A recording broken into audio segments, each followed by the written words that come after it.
আকারি ঘাবড়ে গিয়ে বলল, এখন কি মারামারি হবে? ইউগো উত্তর দিল, বলা কঠিন। এরা ইভেন্ট চরিত্র হতে পারে, আবার শত্রুও হতে পারে। সেই টুপি পরা লোকটা একটি মিষ্টির ডিব্বা থেকে মিষ্টি বের করার চেষ্টা করে বিড়বিড় করছিল, ধুর, আমাদের কোটা পূরণ হচ্ছে না। সে রাগে টেবিলে জোরে আঘাত করে বলল, আমাদের সব চিনি শেষ হয়ে গেছে। ইউগো তখন বুঝতে পেরে তার কাছে থাকা চিনি মিষ্টির ব্যাগটি বের করল। সে ব্যাগের মিষ্টিগুলো ইভেন্টের ওই দুই লোকের মুখে ছুড়ে মারল। তারা মিষ্টিগুলো লুফে নিয়ে খেয়ে ফেলল। সিস্টেম থেকে জানানো হলো মিষ্টিগুলো খুব সুস্বাদু। চিনি খাওয়ার পর লোক দুটির মন খুব ভালো হয়ে গেল এবং তারা অনেক খুশি হল। ইউগো হাসিমুখে বলল, হ্যাঁ, এটাই সঠিক উত্তর ছিল। আকারি বুঝতে পারল যে চাপের মুখে থাকলে মানুষের মিষ্টির প্রয়োজন হয়। অ্যালিস তাদের সাফল্যে খুশি হল।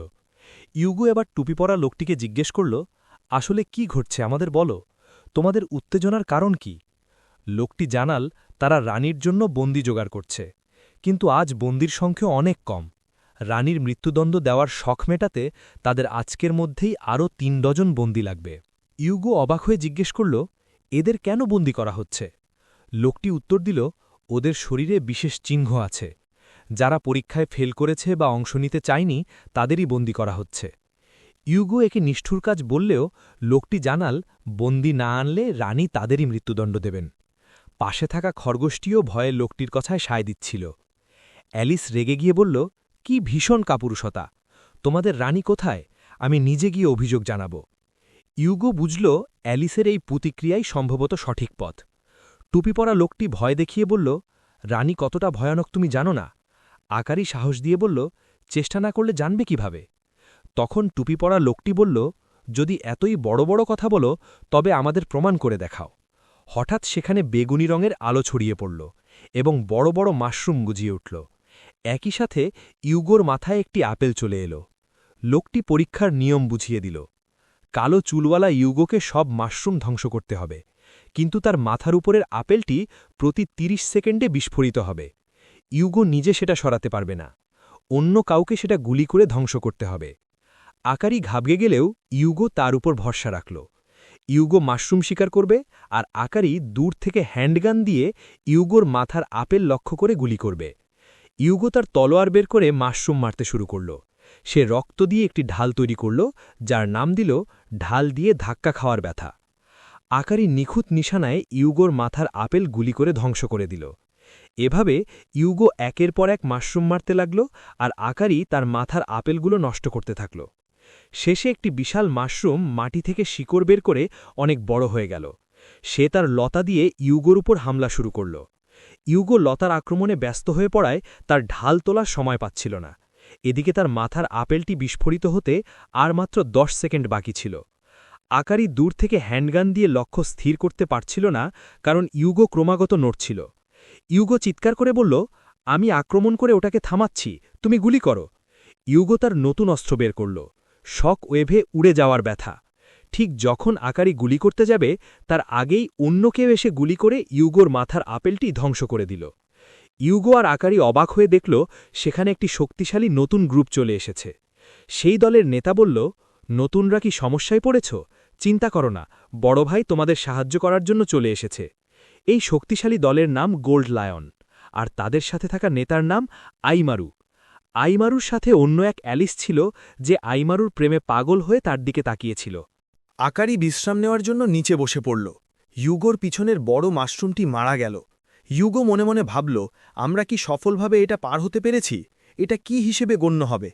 এদিকে ইউগোর সাথে থাকা অ্যালিস আইমারুর সাথে থাকা অ্যালিসকে থামতে বলল। সে বিরক্ত হয়ে বলল, এর মানে কি অ্যালিস? এটা তোমার গল্প নয়। একই গল্পে দুটি প্রধান চরিত্র থাকাটা হাস্যকর। দেখা গেল আইমারু তার সাথে থাকা অ্যালিসকে নিজের বশে করে ফেলেছে। আইমারু যা বলছে সেই অ্যালিস ঠিক তাই করছে। আইমারুর অ্যালিস বলল, আমার কিছুই করার নেই। আইমারু হাসি মুখে জিজ্ঞেস করল, আমরা কি এখন নিরাপদ? নিয়ম তো আগেই বলা হয়েছিল। এখানে কি অন্য কারো সাহায্য নেওয়ার ওপর কোনো বাধা ছিল? আইমারু তার হাত থেকে বেগুনি রঙের আলো আর চাবুকের মতো একটি দড়ি বের করল। টুপি পরা লোকটি ভয় পেয়ে তড়িঘড়ি করে বলল, নিরাপদ, এটা নিরাপদ। আইমারু খুশি হয়ে ইউগোকে বলল, দুঃখিত ফুসিমি, আমি চুপচাপ দাঁড়িয়ে থাকতে পারছিলাম না। আমার ছোট ভাইরা তো প্রায় মরতে বসেছিল। আকারি মন খারাপ করে বসেছিল। ইউগো আইমারুকে ধন্যবাদ জানিয়ে মনে মনে বলল, শত্রু এখন উধাও। আইমারু ইউগোর দিকে হাত বাড়িয়ে দিয়ে বলল, এসো ফুসিমি, এই কাজের লাইনে তো আমরা একে অপরকে সাহায্য করি। তুমি ৮ বছর পর ফিরে আসা প্রথম সার্ভাইভার, তোমার সব ক্ষমতা এখনও ফিরে আসেনি। এসো, আমি তোমাকে রক্ষা করব। ইউগো আইমারুর প্রস্তাব ফিরিয়ে দিয়ে বলল, আমি কৃতজ্ঞ, কিন্তু আমাকে না বলতে হচ্ছে। আমরা সম্ভবত এখনও অর্ধেক পথে আছি। তোমার মতো গোল্ড লায়ন একা থাকলেই ভালো। আইমারু একটি গেট খুলে ভেতরে যাওয়ার আগে বলল, ঠিক আছে, মনে রেখো, সঠিক পথে কেউ থাকা ভালো। আমি তো আগেই নিয়ম ভেঙে ফেলেছি, মরার চেষ্টা করো না। এই বলে সে অদৃশ্য হয়ে গেল। আকারি জিজ্ঞেস করল, ইউগো, ওই ব্যক্তি কে ছিল? ইউগো জানালো, সে গোল্ড লায়ন দলের সৈনিক আইমারু। তার একটি বিরল ক্ষমতা আছে, যার মাধ্যমে সে শত্রুদের বন্ধু বানিয়ে ফেলতে পারে। আকারি অবাক হয়ে বলল, এটা তো মারাত্মক শক্তি, তাহলে তুমি কেন তার সাথে যোগ দিলে না? ইউগো বলল, তার সম্পর্কে খারাপ গুজব আছে। সে আসলে বন্ধুদের ব্রেন ওয়াশ করে নিজের পূজারি বানিয়ে ফেলে। আমি আপাতত এমন কারো সাথে দল বাঁধতে চাই না। ইউগো এবার টুপি পরা লোকটিকে বলল, আমরা পরীক্ষায় পাশ করেছি। এখন বন্দীদের মুক্ত করো এবং আমাদের রানীর দুর্গের পথ দেখাও। বন্দীদের মুক্ত করার পর সিস্টেম থেকে ইউগো এবং আকারির জন্য বোনাস পুরস্কার ঘোষণা করা হল। ইউগোর শক্তি এবং সহন ক্ষমতা বাড়ল এবং আকারির ক্ষিপ্রতা এবং ভাগ্য অনেক উন্নত হল। সিস্টেম জানালো, আসল লড়াই এখনই শুরু হচ্ছে। ইউগো আকারির কাঁধে হাত রেখে বলল, তোমার অস্ত্র এখন আরও শক্তিশালী হবে।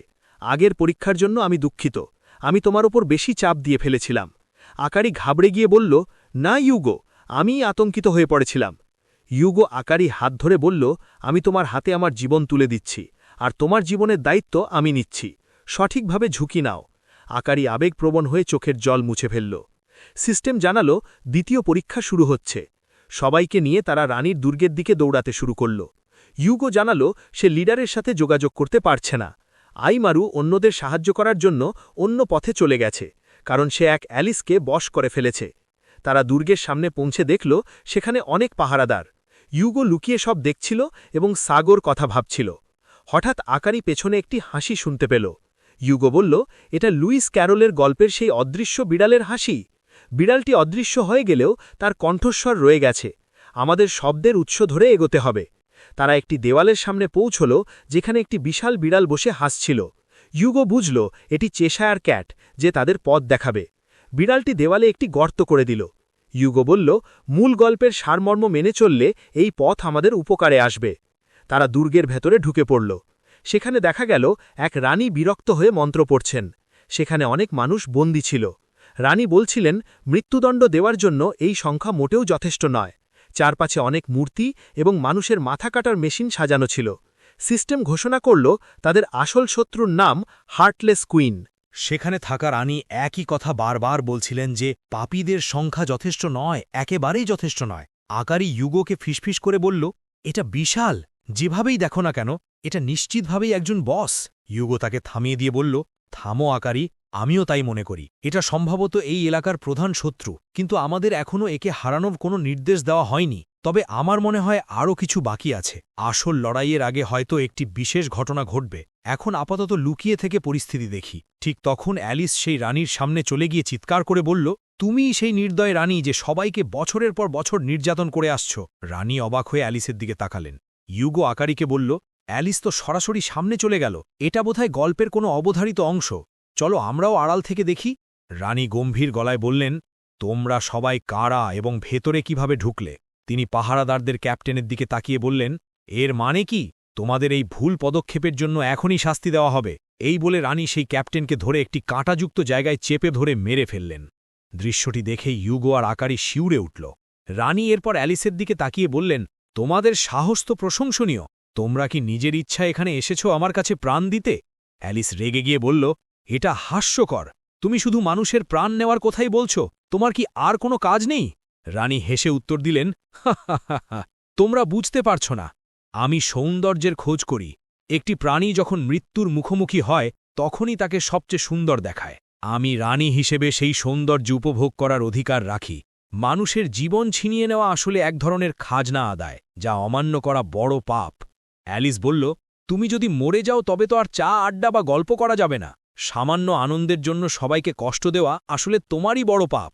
রানী জাদু বলে কিছু একটা তৈরি করে বললেন, তোমার মুখ তো বেশ চলে ছোট্ট মেয়ে। এখন যদি এতই বড় কথা বলো তবে প্রমাণ দাও। এখন থেকে শুরু হলো বিচার পরীক্ষা। যদি দাবি করো যে রানী দোষী, তবে একজন সাক্ষী হাজির করে সত্য প্রকাশ করো। অ্যালিস তখন আকারীকে এগিয়ে দিল। আকারী অবাক হয়ে গেল।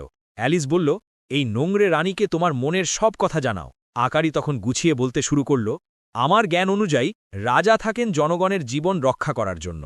জনগণ রাজাকে সমর্থন করে কারণ তিনি তাদের নিরাপত্তা দেন। যদি রাজা সেই কথা না রাখেন তবে তাকে অনুসরণ করার কোনো মানে নেই। আমাদের স্কুলে শেখানো হয়েছিল যে যখন এমনটা ঘটে তখন প্রতিবাদ করা বা বিদ্রোহ করা ঠিক। ইউগো মনে মনে ভাবল, আকারী তো জন লকের বিপ্লবের অধিকার নিয়ে দারুণ যুক্তি দিচ্ছে। রানী বললেন, আমার রাজ্যে এমন কোনো আইন নেই। আকারী উত্তরে বলল, এটা তোমার একার সিদ্ধান্ত নেওয়ার বিষয় নয়। রানী রেগে বললেন, আমি রানী, আমি ছাড়া আর কে আইন বানাবে? আকারী বলল, একটা সংসদ থাকা দরকার ছিল। রানী বললেন, আমার রাজ্যে সংসদ বলে কিছু নেই। আকারী বিরক্ত হয়ে বলল, তুমি যদি এভাবে কথা বলো তবে তোমার সাথে আলাপ করাই অসম্ভব। ইউগো, আমার সাথে জায়গা বদলাও। আমি আর এই বুদ্ধিবৃত্তিক তর্ক সামলাতে পারছি না। ইউগো সামনে এসে ভাবল, এই রানী আসলে একজন একনায়ক। সে রানীকে বলল, আমি জাপান দেশের নাগরিক, তোমার নিয়ম মানতে আমি বাধ্য নই। রানী আরও রেগে গিয়ে বললেন, তবে তো তুমি এই দেশের একজন অবৈধ অনুপ্রবেশকারী। ইউগো বুদ্ধি খাটিয়ে বলল, না, আসলে এই জায়গাটি জাপানের নাগোয়া শহরের অংশ, অর্থাৎ এটি জাপানি ভূখণ্ড। তুমি এখানে অনুমতি ছাড়া দুর্গ তৈরি করে নিজেকে রানী দাবি করছ।